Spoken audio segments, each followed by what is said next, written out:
Le sang s'est écoulé sur le trottoir mouillé de la rue de Rivoli, et j'ai senti le canon froid du pistolet contre ma tempe, le doigt de mon propre frère qui tremblait avant d'appuyer. Traître, ai-je murmuré dans un dernier souffle, tandis que le monde explosait en un flash blanc, et que mon cœur, ce traître organique, s'arrêtait net sous les mensonges accumulés de ma famille. Mais la mort n'était pas une fin, elle était un retour brutal, un cri primal. J'ouvrais les yeux dans mon lit d'adolescent, 15 ans en arrière, le goût du café de maman encore sur les lèvres, et la rage, oh la rage, qui bouillonnait déjà comme le vin rouge dans une bouteille secouée. Paris, cette ville des amours éternels et des trahisons fulgurantes, m'avait vu naître et périr 2 fois. La première, dans l'illusion d'une famille unie, la seconde, dans la certitude vengeresse que j'allais les briser un à un. J'étais Alexandre Duval, fils aîné des Duval, héritier d'une fortune bâtie sur les ombres de l'immobilier parisien. Mon père, Henri, un promoteur impitoyable aux mains tachées d'encre et de sang invisible, ma mère, Claire, une beauté fanée qui masquait ses ambitions sous des sourires de salon. Et mon frère cadet, Julien, le préféré, le serpent que j'avais nourri de mon propre sang. Il m'avait tout pris, ma maison familiale à Montmartre, mon entreprise naissante, ma vie. Et maintenant, dans ce corps de 20 ans, je revenais pour réclamer, pour détruire, pour faire couler le poison qu'il m'avait versé. Ce matin-là, en 2010, l'air de Paris était chargé d'une humidité printanière qui collait à la peau comme un reproche. J'avais 19 ans, étudiant en droit à la Sorbonne, et la maison des Duval, ce manoir haussmannien perché sur la colline de Montmartre, avec ses balcons en fer forgé et ses secrets enfouis dans les caves était encore mienne, du moins sur le papier. Mon grand-père l'avait légué à moi seul, par un testament que j'ignorais encore, rédigé dans l'ombre de ses derniers jours, quand il avait vu clair dans le jeu de son fils. Henri, mon père, avait toujours convoité cette pierre, ce symbole d'une lignée qu'il estimait voler à son ambition. Mais en ce jour, tout était calme. Trop calme. Je me levai d'un bond, le cœur cognant comme un tambour de guerre. Les souvenirs de ma mort au secouent de feu dans l'arrière-salle d'un café anonyme près de la Seine, orchestré par Julien pour couvrir l'escroquerie qui avait ruiné ma société ou afflué comme un raz-de-marée. J'avais tout donné, mes nuits blanches à monter du Val immobilier, mes rêves d'expansion vers les banlieues chics de Neuilly. Et eux? Ils avaient falsifié des documents, détourné des fonds, et quand j'avais découvert le pot aux roses, ils m'avaient fait taire. Laisse la clé, prends ta valise et pars, avait dit ma mère d'une voix suave, pendant que mon père signait les papiers de vente de ma maison à un consortium anonyme. Julien, avec son sourire de gamin, avait appuyé sur la détente. Mais pas cette fois. Cette fois, j'étais armé de la connaissance absolue. Je descendis l'escalier en spirale, les marches craquant sous mes pas comme des os brisés. Dans la cuisine, Claire était là, en robe de soie pâle, feuilletant un magazine de mode. « Bonjour, mon chéri », murmura-t-elle sans lever les yeux. Son parfum, Chanel numéro 5, empoisonnait l'air. Henri était déjà parti pour son bureau place Vendôme, négociant des immeubles comme on joue aux échecs avec des vies. Julien, ce petit monstre de 16 ans, traînait encore au lit, ses posters de footballeurs collés au mur comme des trophées volés. Je m'assis en face d'elle, fixant sa nuque fragile. « Maman, parlons de la maison. » Elle sursauta, ses yeux vers ses yeux qui m'avaient hypnotisé enfant en se posant sur moi avec une feinte surprise. « Qu'est-ce que tu veux dire, Alexandre ? » C'est la maison de la famille. Famille. Le mot me fit rire intérieurement, un rire noir comme la Seine la nuit. Je savais déjà, dans 5 ans, il falsifierait le testament de grand-père, arguant que j'étais instable, drogué, un raté. Il vendrait à un promoteur chinois pour une fortune, et Julien, avec l'argent, fuirait à Monaco, laissant mon cadavre flotter anonyme. J'ai vu grand-père avant sa mort, mentis-je calmement, testant les os. Il m'a confié des choses sur l'héritage. Son visage se figea une fraction de seconde, assez pour que je voie le serpent se lever. Vraiment ? Il n'en a rien dit à personne. Je souris, un sourire qui n'atteignait pas mes yeux. Exactement. Et il a été clair, la maison est à moi. Seul. Elle rit, un tintement de cristal fêlé. Ne dis pas de bêtises. Ton père et moi, on gère tout. Va étudier, mon grand. Je quittai la maison ce matin-là avec un plan embryonnaire, d'abord, sécuriser le testament. Grand-père l'avait caché dans un coffre à la Banque de France, sous un code que seul je connaissais maintenant en 1940, l'année de la débâcle. J'attrapais le métro ligne 2 jusqu'à Bastille, l'air confiné chargé de sueur et de regrets d'inconnus. Paris bruissait, les klaxons des taxis jaunes, les vendeurs ambulants criant leur marron chaud, les touristes égarés près de Notre-Dame. Mais pour moi, chaque pierre était un témoin. J'entrais dans la banque, un bastion de marbre froid, et demandais le coffre. Le directeur, un homme chauve aux lunettes cerclées d'or, haussa un sourcil. « Monsieur Duval ? Votre grand-père a laissé des instructions strictes. » Les instructions, je devais avoir 20 ans pour ouvrir. Parfait, dans un mois. Mais je forçai la main. J'ai un document, dis-je, forgeant une lettre sur mon téléphone ou une compétence apprise dans ma vie précédente, quand j'avais codé des logiciels pour frauder les impôts. Il céda, et bientôt, le testament était entre mes mains, papier jauni, sceau rouge, mots gravés comme un serment. À Alexandre seul, pour qu'il préserve l'âme de cette maison contre l'avidité de mon fils. Avidité. Le mot résonnait. De retour à la Sorbonne, je croisai Émilie, ma petite amie de l'époque, une erreur que je corrigerai plus tard, car elle aussi avait été complice, vendue par Julien pour un rôle dans un film. Ses lèvres rouges s'approchèrent pour un baiser, mais je l'esquivai. Pas aujourd'hui. Elle fronça les sourcils, ses boucles rousses cascadant. « Qu'est-ce qui t'arrive, Alex ? Tu es différent. » Différent ? J'étais un fantôme en chair et en os, un justicier masqué par ma propre peau. Les jours suivants, je tisse ma toile. D'abord, je contactai Maître Lefebvre, l'avocat de grand-père, un vieil ours bourru du 16e arrondissement. « Je veux verrouiller l'héritage dès maintenant, » lui dis-je au téléphone, depuis un café anonyme près du Pont-Neuf. Il grogna, « Ton père m'a déjà appelé. Il veut vendre une partie de la propriété pour fluidité financière. » Fluidité. Code pour pillage. Non. Dites-lui que je conteste. Et préparez un trust irrévocable. Henri rentra furieux ce soir-là, son costume Armani froissé comme son ego. Le dîner fut un chant de mine, Claire servait le bœuf bourguignon avec des sourires forcés, Julien mâchait bruyamment, les yeux rivés sur son iPod. « Alexandre, qu'est-ce que c'est que cette histoire avec Lefebvre » tonna mon père, son verre de Bordeaux claquant sur la table. Je levai les yeux, calme. « La maison est à moi, papa. » Grand-père l'a dit. Il rit, un aboiement sec. « À 19 ans ? Tu es un gamin. On a besoin d'argent pour l'entreprise familiale. Ton entreprise, comme tu l'appelles, c'est une blague. » L'entreprise Duval Immobilier, que j'avais fondée dans ma vie précédente à 25 ans, devenant un empire avant qu'il ne la sabote. Ici, je l'avais esquissée sur un napkin lors d'un cours d'économie. Peut-être que je la développerai sans vous, répondis-je, et Claire étouffa un hoquet. Julien ricana, t'es con, frangin. Sans papa, t'es rien. Rien. Le mot qui m'avait tué. Je me levai, laissant mon assiette intacte. On verra. Cette nuit-là, dans ma chambre aux murs tapissés de livres Balzac, Hugo, ces géants qui avaient disséqué l'âme française, je notais les faiblesses, le vice de jeu d'Henri au casino de Deauville, les amants discrets de Claire dans les salons de l'opéra, la jalousie maladive de Julien envers mon haut talent. Ils étaient des châteaux de cartes, il me fallait un souffle. Le mois passa en un tourbillon. Mon 20e anniversaire fut une farce, gâteau au chocolat, cadeaux insignifiants, toast hypocrite. Mais le lendemain, je rouvris le coffre légalement, et le trust fut scellé. La maison, invendable, protégée. Henri explosa au téléphone, « Tu me ruines, ingrat. » Ingrat ? J'aurais pu lui rappeler les millions qu'il avait siphonnés en secret, les pots de vin aux urbanistes de la mairie pour des permis truqués. Mais je gardai le silence, attendant. Ma première revanche fut subtile, je sabotai un deal. Henri visait un terrain à Belleville, un quartier en gentrification. J'anonymais un type à la presse Le Monde, via un contact étudiant sur des irrégularités. Corruption dans l'immobilier, les Duval impliqués ? Le titre fit scandale. Les actions de l'entreprise familiale chutèrent de 15%.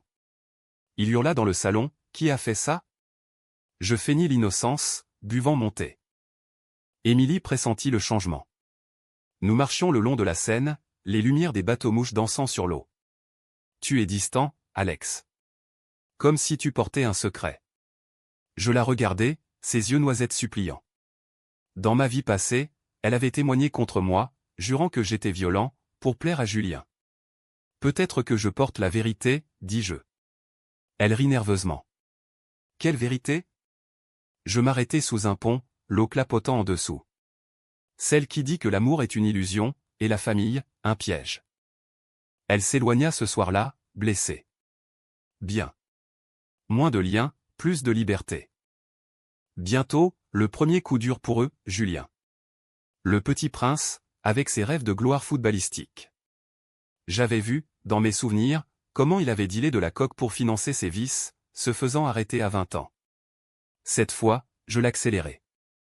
Une nuit, je glissais une enveloppe anonyme à un flic corrompu que je connaissais de ma vie prochaine à un contact au commissariat du 18e. Dedans, photo de Julien achetant de la cam près du Stade de France.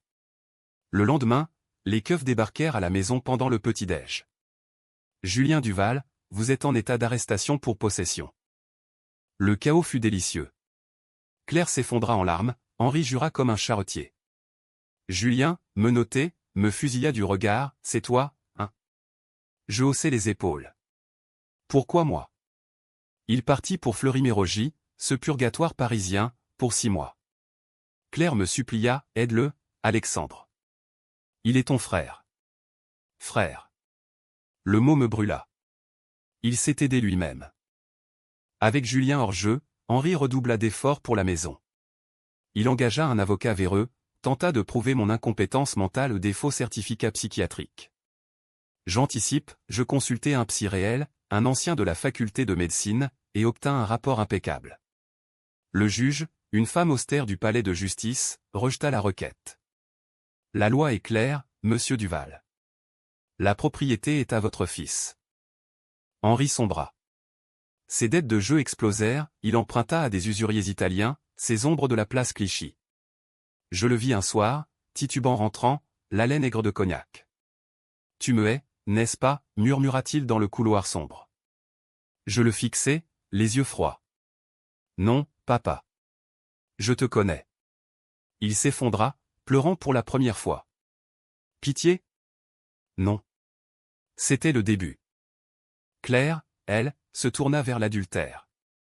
Je la suivis un soir à l'Opéra Garnier, où elle rencontrait son amant, un banquier bedonnant. Photos en main, je les envoyai anonymement à Henri.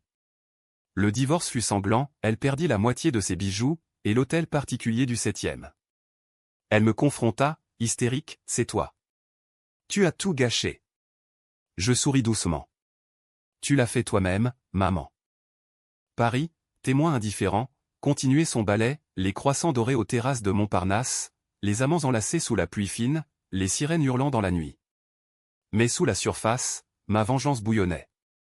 Duval Immobilier décolla, je signai mon premier contrat, un loft à Marais, financé par un investisseur discret en moi-même, via un prête-nom. À 21 ans, j'étais millionnaire. Ruine. Le twist vint quand Julien sortit, marqué, les yeux durs comme du silex.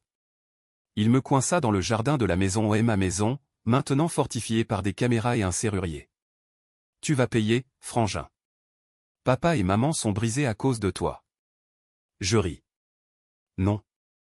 À cause de vous. Il avança, point levé, mais je sortis le dossier, preuve de sa trahison future, falsification qu'il préparait déjà en prison. Essaie, et je te renvoie là-bas pour de bon. Il recula, vaincu. Mais la vraie tempête approchait. Henri, désespéré, tenta le tout pour le tout, un incendie criminel pour raser la maison et toucher l'assurance. J'avais anticipé, installant des détecteurs high-tech. Les pompiers arrivèrent, trouvant un bidon d'essence et des allumettes. Tentative d'incendie volontaire, titre à Libération. Henri fut arrêté, menottes au poignet, hurlant mon nom comme une malédiction. Au tribunal, le procès fut un cirque. Claire témoigna contre lui pour sauver sa peau, Julien, indifférent, fila à l'étranger avec un billet pour Lisbonne. Moi? J'étais le fils prodigue, intouchable. Le juge condamna Henri à 10 ans. Justice est faite, dit-il. Justice? Non.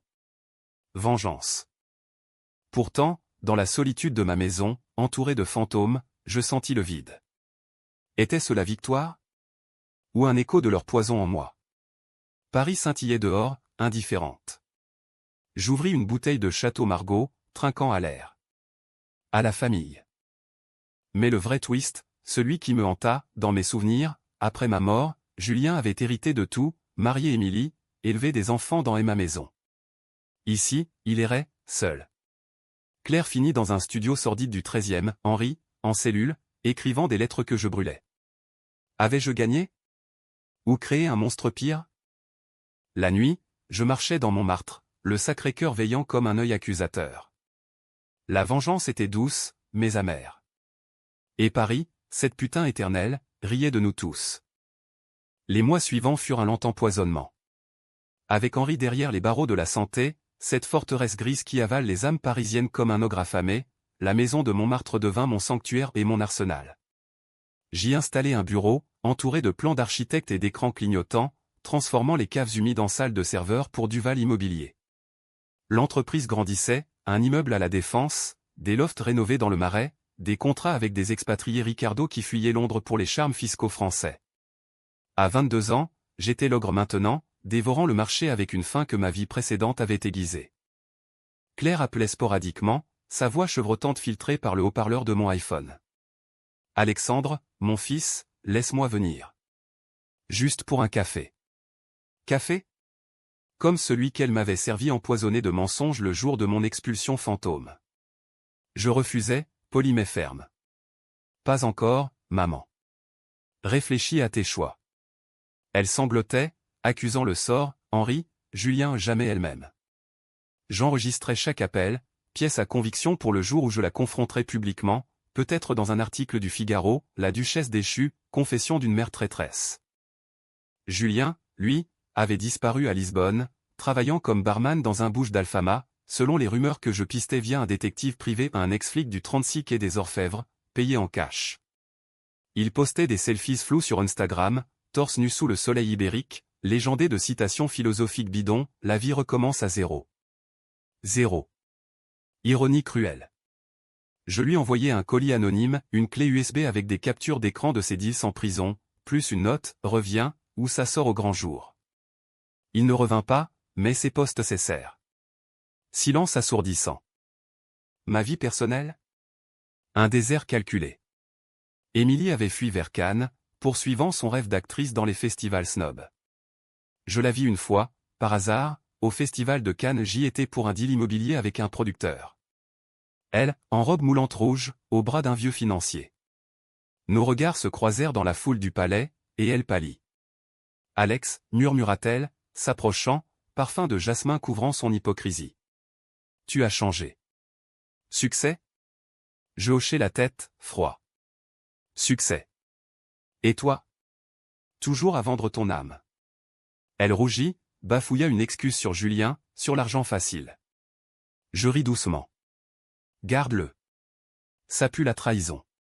Elle partit en larmes, et je signai le contrat ce soir-là, plus riche de 10 millions. Mais la vengeance n'était pas linéaire, elle sinuait comme la Seine, pleine de méandres traîtres. Un soir d'automne 2012, alors que les feuilles jaunissaient les allées du jardin des Tuileries, je reçus une lettre manuscrite. L'enveloppe était tachée de vin, l'écriture tremblante d'Henri. « Fils, je sais ce que tu as fait. Les flics m'ont parlé des indices trop précis pour être hasard. Pourquoi? Nous t'aimions. Aimer? Le mot me fit vomir. J'imaginais sa cellule, mur suintant, voisin de cellule hurlant des insanités, le cliquetis des barreaux. Aimer? Comme quand il avait détourné mes fonds pour ses dettes, ou falsifié ma signature pour vendre des parts. Je répondis par un avocat, pas de contact. Mais intérieurement, le doute rongeait. Étais-je devenu eux? Mon empire grandissait, mais solitaire, pas d'amis, pas d'amour, seulement des employés terrifiés par mon regard d'acier. Un soir, ivre de Calvados dans un bar de Saint-Germain-des-Prés, je draguai une inconnue, une galloise aux yeux verts comme clair. Nous finîmes chez moi, corps entrelacés sur les draps de lin égyptiens. Au matin, elle partit, laissant un numéro que je n'appelais pas, trop dangereux, marmonnai-je au miroir, voyant mon père dans mes traits. Le prochain coup visait clair. Elle squattait un appartement miteux près de la gare du Nord, entouré de Russes louches et de souvenirs fanés. J'appris par mon détective qu'elle trempait dans un petit trafic, revendre des bijoux volés, contact hérité d'Henri. Scandaleux pour une Duval. Je contactai la BRDE, la brigade de répression du banditisme, avec des preuves irréfutables, photos, virements bancaires. L'arrestation fut théâtrale, flic en civil défonçant sa porte au petit matin, Claire en chemise de nuit, hurlant comme une banshee. C'est lui. Mon fils, cria-t-elle au flash des paparazzi. Le canard enchaîné s'en donna à cœur joie, la mère ingrate dans les filets, trahison familiale ou vengeance filiale? Au parloir de Fresnes, je la vis pour la première fois depuis des mois. Elle était vieillie, rides creusées comme des tranchées de Verdun, cheveux gris en bataille. Pourquoi, Alexandre, supplia-t-elle, main tremblante sur la vitre. Je m'approchai du micro, voix basse. Parce que tu m'as dit, laisse la clé et pars. Et puis, tu as vendu ma maison pendant que je gisais mort dans un caniveau. Ses yeux s'écarquillèrent. Mort? Qu'est-ce que tu? Je souris, cruel. Un rêve. Ou un souvenir. Peu importe. Tu paies maintenant. Elle s'effondra, sanglots étouffés. Je partis sans un regard en arrière. Julien revint alors, brisé par Lisbonne endettée, accro à quelque chose de plus dur que la bière. Il frappa à ma porte un soir de tempête, trempé, yeux injectés de sang. Frangin, aide-moi. S'il te plaît. La maison, illuminée par des chandelles, semblait un mausolée. Je le fis entrer, lui tendis un verre de whisky. Pourquoi? Il avoua tout, les plans d'Henri pour me ruiner dès l'enfance, la jalousie viscérale, le coup de feu qu'il regrettait à demi. C'était un accident. Papa m'a forcé. Mensonge. Mais je jouais le jeu, reste. Travaille pour moi. Il accepta, ignorant que j'avais miné son bureau, logiciels espions, caméras cachées. Bientôt, il tenta de saboter un deal email anonyme à un concurrent. Je l'attrapai en flagrant, le confrontai dans la cave. Traître jusqu'au bout. Il nia, pleura. Je l'enfermai une nuit, dans le noir, pour qu'il goûte l'enfer. Au matin, je le jetai dehors avec une valise vide. Pars. Et ne reviens jamais. L'empire florissait, Duval Immobilier coté en bourse, moi sur la couverture de Challenge.com, le jeune loup de Paris. Mais le vide grandissait. Une nuit, je revis ma mort en rêve, le pistolet, le flash, le froid. Réveil en sueur, je compris, la vengeance n'effaçait pas la douleur. Elle la multipliait. Le climax approchait. Henri, libéré sur conditionnel après 8 ans, tenta un dernier coup, un procès pour harcèlement filial. Ridicule. Au tribunal, devant un jury de bourgeois du 8e, je témoignai, voix ferme, ils m'ont trahi, volé, tué dans mon âme avant mon corps. Preuve déferlèrent, documents, enregistrements, témoignages. Henri s'effondra à la barre, murmurant, pardonne-moi. Pardon? Non. Le juge le renvoya en prison. Victoire. Mais le twist, en fouillant ses affaires, je trouvai une lettre de grand-père, non pas à moi, mais à Henri, mon fils, protège Alexandre. Il est le meilleur de nous. Grand-père savait. Et pourtant, le cycle avait tourné. Je vendis la maison au nom à des promoteurs, mais à une fondation pour orphelins. Paris, nettoyé d'un poison. Et moi? Libre, enfin. Ou hanté. L'hiver 2015 enveloppa Paris d'un manteau de givre, transformant les boulevards haussmanniens en couloirs de cathédrales gelées. Duval Immobilier était un titan désormais, tour de verre à la Défense, résidence éco-chic à Vincennes, partenariat avec des fonds qataris qui injectaient des milliards dans les veines de la capitale. Moi, Alexandre Duval, à 24 ans, était l'icône interview à France Inter, dîner au Fouquet's avec des ministres, une suite au Ritz pour les nuits solitaires. Mais sous le vernis, la rage couvait encore, un feu de tourbe qui ne s'éteint pas. Claire purgeait sa peine à Rennes, dans une prison pour femmes où les rumeurs parlaient de viols conjugaux et de dettes internes. Elle m'écrivait, lettres illisibles tachées de larmes, je t'ai porté, nourri, aimé. Comment peux-tu aimer? Le mot, encore. Je répondais par silence, mais un jour, une crise cardiaque la frappa. Appel du pénitencier, venez, monsieur. C'est grave. J'hésitais, puis partis en TGV, le paysage flou défilant comme mes regrets refoulés. À l'hôpital, elle gisait pâle, tube veineux comme des serpents. Alex, murmura-t-elle, main tendue. Je m'assis, froid. Parle. Elle avoua, le complot initial, né d'une peur Henri, ruiné par ses jeux, avait convaincu Julien et elle que je ruinerais tout. On voulait te protéger. Protéger. Rire noir. En me tuant? Ses yeux s'agrandirent. Tu savais? Je hochai la tête. Je suis mort. Et revenu. Elle pleura, octant des excuses. Pitié me submergea un instant, la mère qui m'avait lu Victor Hugo enfant. Mais je me levai. Adieu. Elle mourut 2 jours après, seule. Le journal local titra « Ancienne socialité décédée, scandale familial ». Henri, en cellule, apprit la nouvelle par un gardien. Il tenta le suicide lame de rasoir sur les poignets. Survivant mutilé, il m'écrivit « Finis-moi ». Ou pardonne. Je visitai la santé, ce monstre de pierre près du lion de Belfort. Derrière la vitre, il était un spectre, cheveux blancs, yeux caves. Fils, je t'ai haï parce que tu étais meilleur. Grand-père le savait. Meilleur. Le mot piqua. Et maintenant? Il rit, amer. Rien. Juste le regret. Je partis, mais semé le doute, étais-je le monstre? Julien refit surface à Madrid, dealer pour un cartel mineur. Mon détective le pista, nuit blanche en boîte sévillane, dettes accumulées. Je l'attirai avec une offre bidon, retour à Paris. Job chez Duval. Il mordit, avion le coste pour Orly. À l'aéroport, 2 gorilles ou ex-mercenaires de la Légion l'interceptèrent. Courtoisie de ton frère. Direction un entrepôt désaffecté à Ivry, banlieue grise où les rêves meurent. Là, attaché à une chaise rouillée, sous une ampoule nue, il me vit. Alex? Qu'est-ce que? Je m'approchai, voix calme. Rappelle-toi le pistolet. Le flash. Ma mort. Il blêmit. C'était pas moi. Papa. Mensonge. Je sortis un enregistreur, sa voix, dans ma mémoire reconstruite, confessant à Émilie. J'ai appuyé. Pour l'argent. Il hurla, nia. Je le laissai mariner une nuit, puis appeler les flics, fugitifs. Stup. Il prit 20 ans, exporté vers une prison espagnole par extradition. Émilie, apprenant tout par la presse, tenta un dernier contact. Email désespéré, laisse-moi t'expliquer. Julien m'a forcé. Forcé. Je répondis, un billet pour Paris. Elle vint, tremblante, dans mon bureau surplombant la tour Eiffel. Je t'aimais, Alex. Vraiment. J'eus un flash, nos nuits d'amour, rire dans les parcs. Mais la trahison. Prouve-le.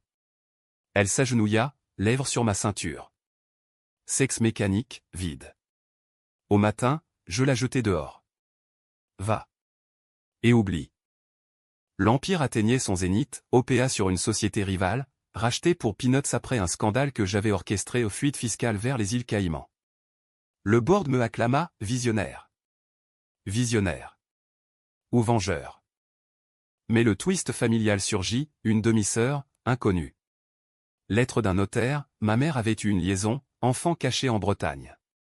Élise, 20 ans, étudiante en art à l'école des Beaux-Arts. Photo jointe, yeux verts comme clair, sourire innocent. Était-ce un piège? Je la contactai, prudent.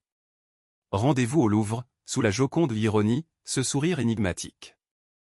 Elle était là, frêle, cheveux châtains. Frère? Timide. Nous parlâmes, sa vie modeste, ignorance du scandale. Grand-père l'avait aidé en secret. Pur? Peut-être. Je l'invitai à la maison, testant. Elle pleura devant les portraits familiaux. Pourquoi tant de haine? Haine. Le mot me frappa. Pour survivre. Elle resta, apportant lumière, dîner partagé, rire sur Balzac. Amour fraternel, enfin. Henri apprit, via avocat. Laisse-la tranquille. Trop tard. Elle devint mon encre. Pourtant, la vengeance finale, je visitai Henri une dernière fois.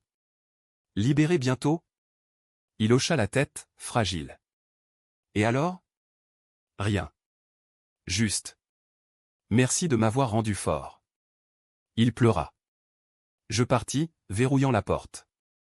Paris printanière 2016, cerisier en fleurs le long de la Seine. Élise et moi marchions, parlant avenir. Duval Immobilier? Donné en partie à des œuvres. La maison? Musée familial, ouvert au public. Mais le vrai twist, dans un tiroir oublié, testament de Claire, à Alexandre, pardon.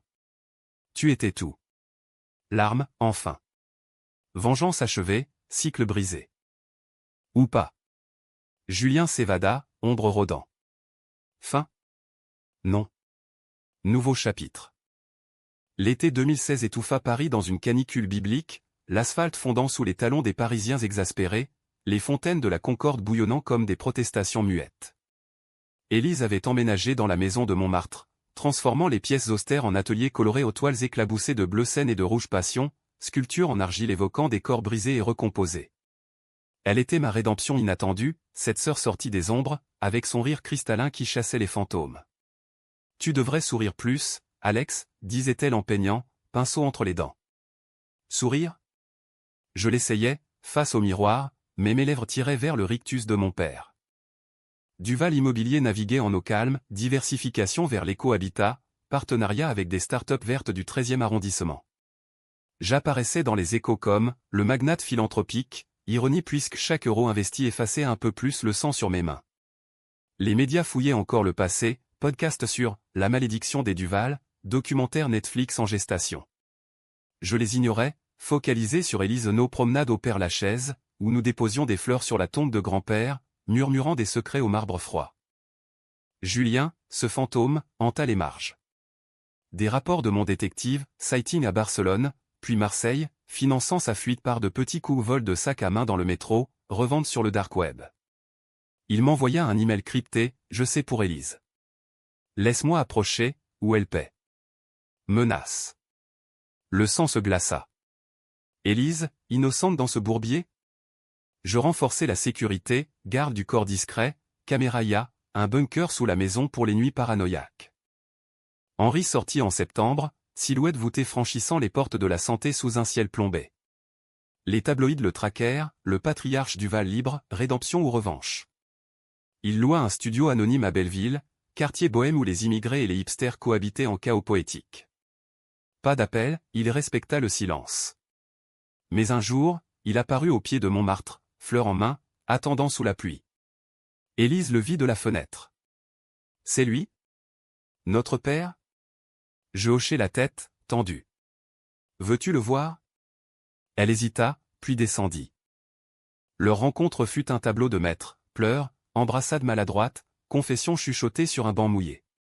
Henri, je suis un monstre. Élise, peut-être. Mais réparable. Elle insista pour l'inviter à un dîner, neutre. Je cédai, cuisinant un coq au vin, vinyle de Piaf tournant en fond.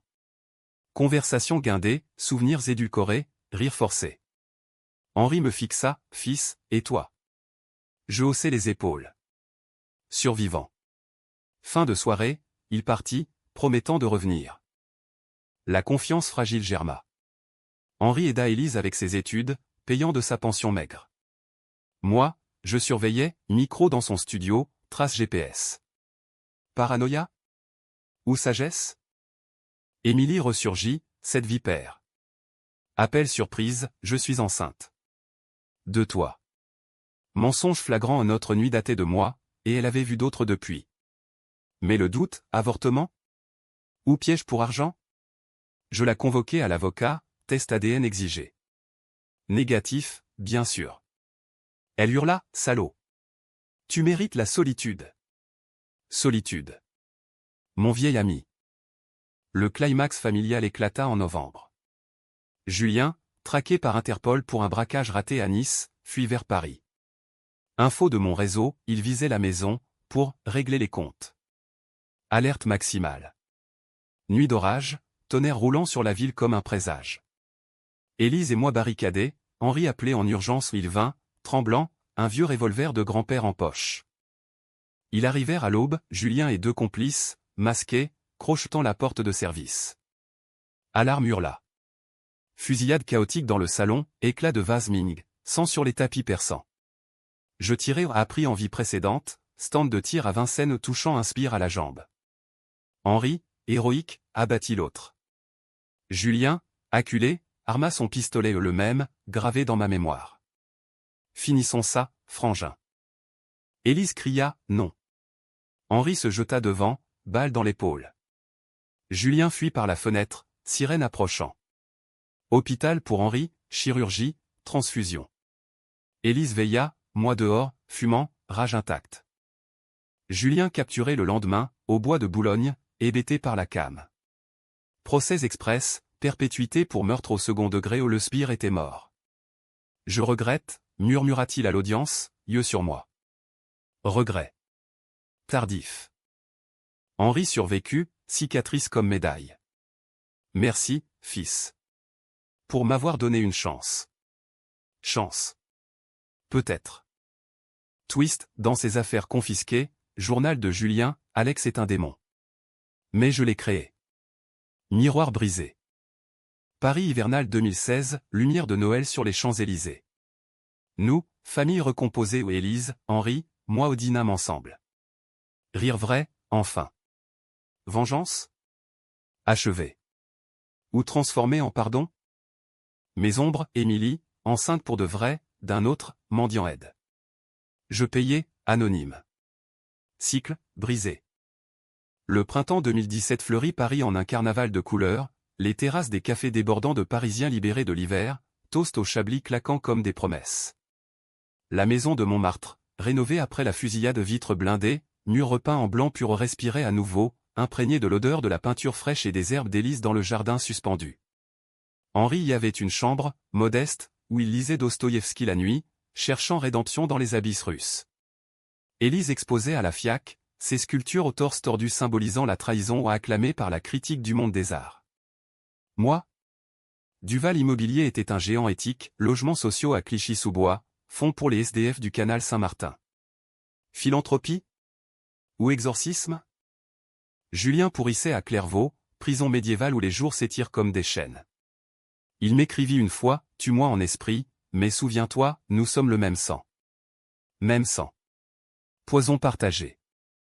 Je brûlai la lettre, mais le doute persistait, où étais-je, le sauveur ou le bourreau? Émilie accoucha d'un garçon, prénommé Lucas, et disparut avec l'argent en direction Nice, rumeur de yacht et d'amants russes. Pas de poursuite, le passé, enterré. Mais un jour, une enveloppe anonyme, photo du bébé, yeux verts comme les miens. Impossible. Test ADN? Non. Illusion vengeresse de mon subconscient. Henri guéri, cicatrice luisant comme un rappel. Nous parlâmes enfin, un soir sur le balcon, vue sur la ville scintillante. J'ai volé ta jeunesse, Alex. Pour combler mes vides. Vide. Jeu, ambition, peur.